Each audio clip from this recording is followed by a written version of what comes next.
And we're back at RSAC Conference 2025, coming at you live from the Cyber Risk TV studio and broadcast alley at Moscone West.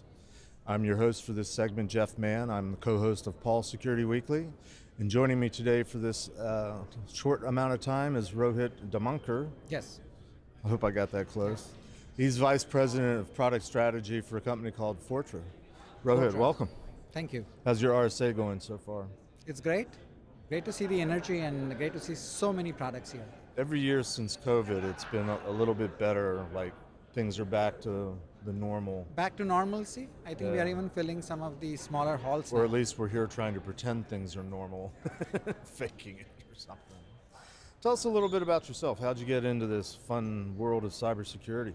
Well, I think cybersecurity was really an accident for me, so I jumped from physics into cybersecurity because of an internship. Wow. And for the last 2 decades, I have still been a part of cybersecurity. So been on a journey which took me through intrusion prevention on the network side, analytics, endpoint product, MDR, XDR, Wow. and now what I'm doing at Fortra. So what are you doing at Fortra? So it's product strategy. Okay. For Fortra, I think our mission is break the attack chain. Okay. So if you think about all the steps an attacker takes for succeeding, we have solutions and services at each stage of that, from Okay. offensive to defensive side, so that can actually stop the attacker in tracks.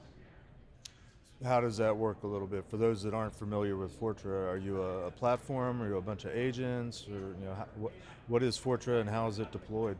So Fortra is a platform. Okay. Platform is combining a number of different solutions together. Okay. So all the way from offensive, email security, web application security, data leakage prevention, MDR, XDR, all of this stitched very cohesively together in one platform. Okay. Now, Fortra has done and grown inorganically with various acquisitions in the last 5 to 7 years. Gotcha. We are not with a vision yet with just one single agent. We still have multiple, but our vision is to go towards that single agent, which is fully configurable with all the modules that we have. Interesting. I happened to be reading somebody posted on LinkedIn this morning a very long post about, basically give startups a break because they can't compete against the big guys. Somebody was saying, I guess around here, death to the single point solution. We need platforms, but they mapped out very nicely. There's a strategy to this. You got to start somewhere. You got to invest and grow, and it's kind of like how do you eat an elephant, one bite at a time type of thing. Sounds like that's kind of like how Fortra is approaching their strategy. Yeah, I think because as you know, the threat keeps evolving very fast. Yep. And so you need to have solutions that are countering those threats also at a very fast speed. In general, bigger organizations find it difficult to innovate very organically. And Right. I think the startup ecosystem that we have is really, really awesome because they are creating certain deep vertical solutions which can fit in a platform strategy, which solve a problem, but that they solve the problem deeply. And when you bring these deep solutions together, what you have is sum which is greater than its parts. Sure. There's that hotel commercial that talks about that, whoever it was. We don't want to do a free plug.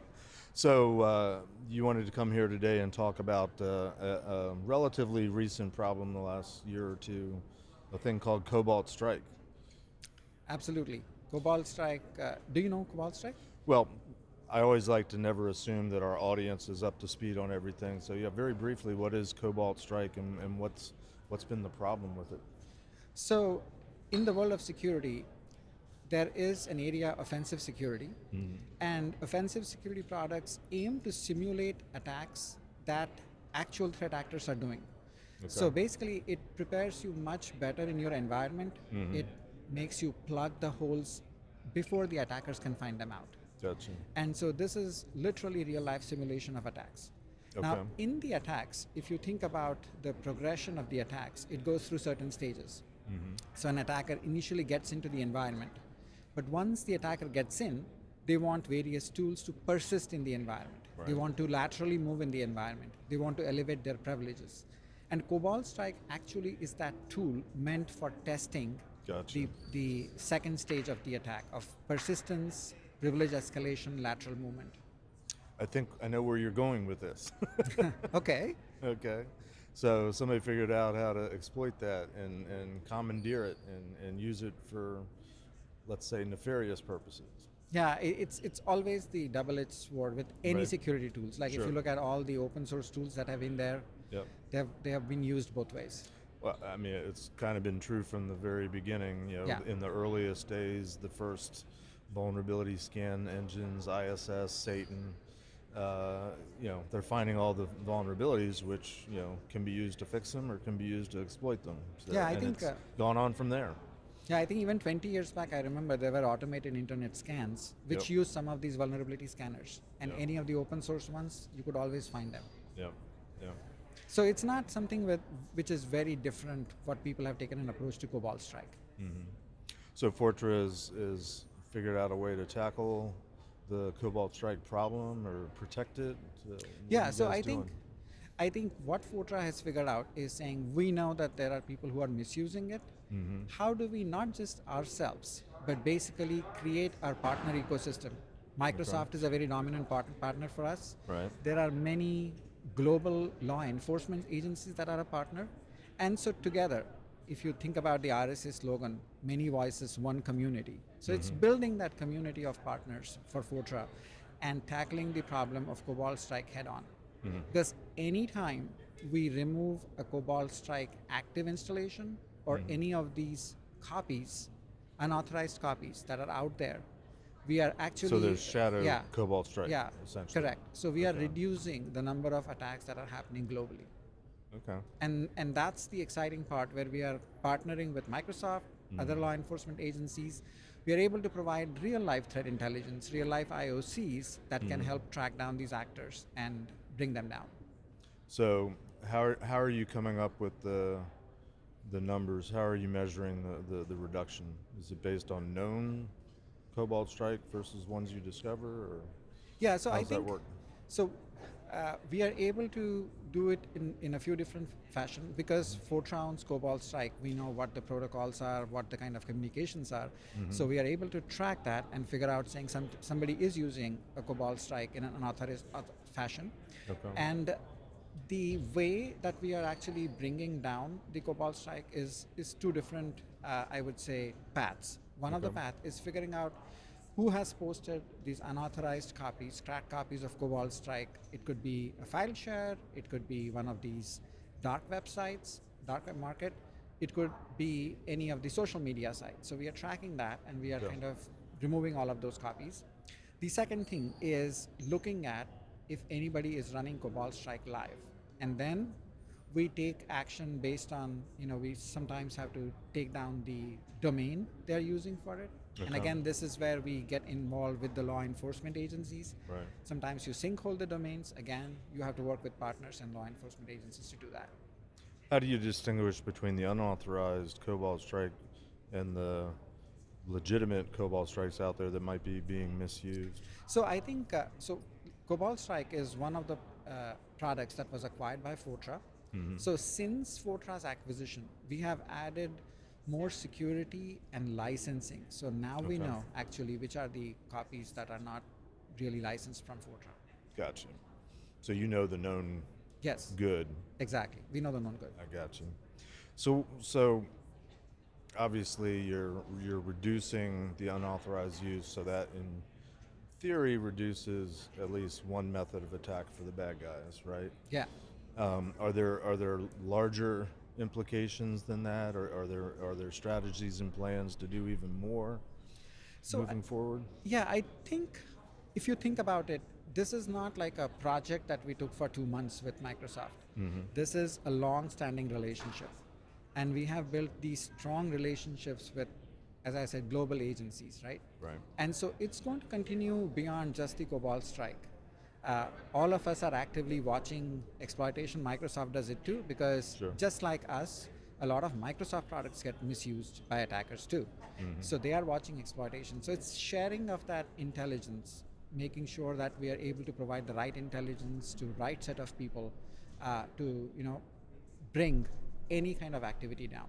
So right now it has begun with Cobalt Strike, but again, this is a long-standing relationship. I almost hate to ask this question because there is sort of a theme here this week at RSAC. Um, are you leveraging in any way MLLs and AI agents in your efforts?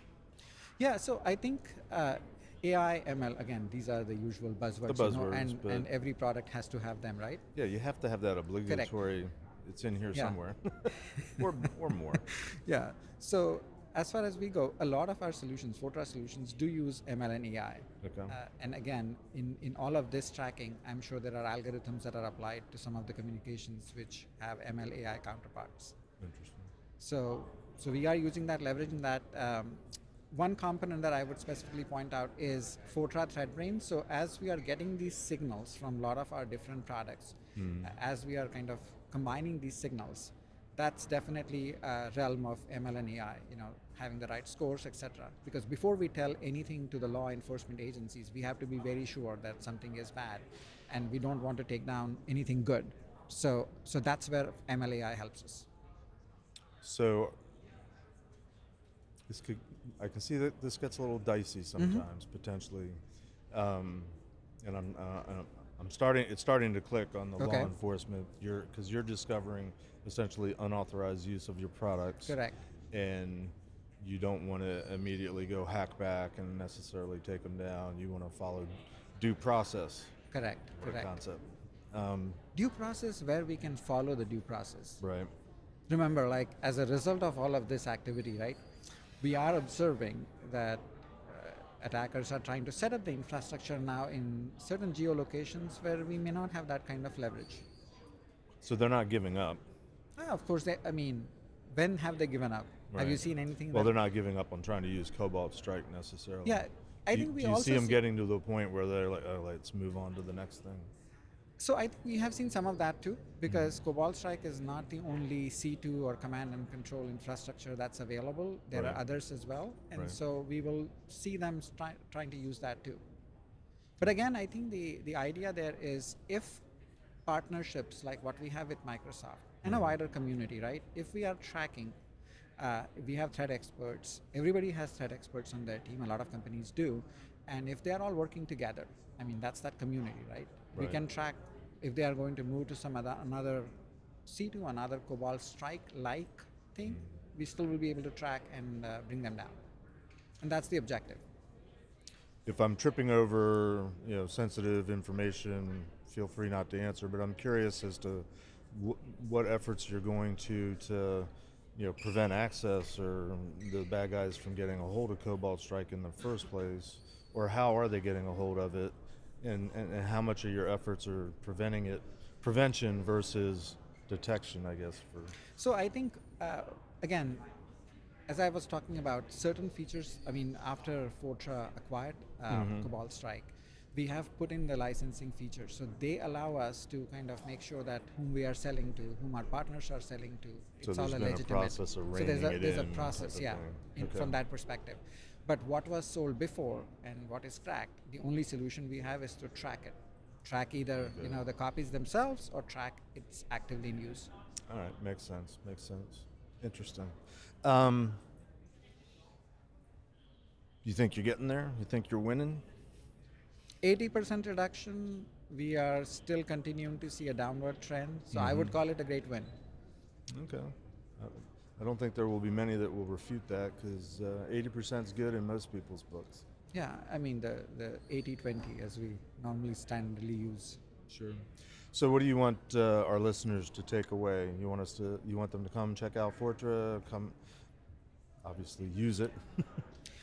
I think again, definitely come to our website, look at the kind of products Fortra has, but more importantly, I think people should think about their security strategy. People should think about everything an attacker does. What are the proactive steps that they can take? There are still a lot of people out there. We were chatting about compliance before, so I don't Right. want to hit you on compliance side, but people, especially who are just satisfying compliance, they may not think about proactive security. They may not think about testing their environment against attacks, any of those sophisticated, I would say, processes. And I But it's think not always a lack of caring, or there's a perception with compliance that it's bare minimum to get the check box. But a lot of times it's just naivete. They don't have people in the organization that have a history of cybersecurity, a history of defense, and have an awareness of what's good or bad, or right or wrong, or effective or ineffective. So I mean, as much of the compliance gets a bad rap, it's kind of on us too for not explaining and helping people to understand how to do compliance the right way. 'Cause to my mind, compliance is measuring how well you're doing your security, and nothing more and nothing less. So, yeah, I think people have taken today, unfortunately, an easy route out of the compliance with checkbox options. But what I was saying is, if we have force that's kind of thinking about really cybersecurity from a strategy perspective, right from get-go, Right. before they adopt, especially any new technologies. Like what I have seen over the past many years is when cloud got adopted, cloud was adopted first, security was second, right? In Right. COVID, everybody started working remotely, and then came secondly saying, oh, what do we do to secure all these people? Yep. The same thing is happening with Gen AI today. Yep. People are jumping on the Gen AI wagon without the security part, right? Right. So let's think about security You'd in a think more we'd holistic learn our way. lessons somewhere along the line. Yeah, Well, great, that's yeah. going to wrap us for today. Okay. We're out of time. I appreciate you sharing with us today. For more information about Fortra and what they're doing, you can go to securityweekly.com/Fortra RSAC. And for information about our whole program here, broadcasting this week, go to securityweekly.com/RSAC. Rohit, thanks again for being with us. Rohit, I'm sorry. Thanks again for talking to us today. Yeah, thank you very much. Appreciate it.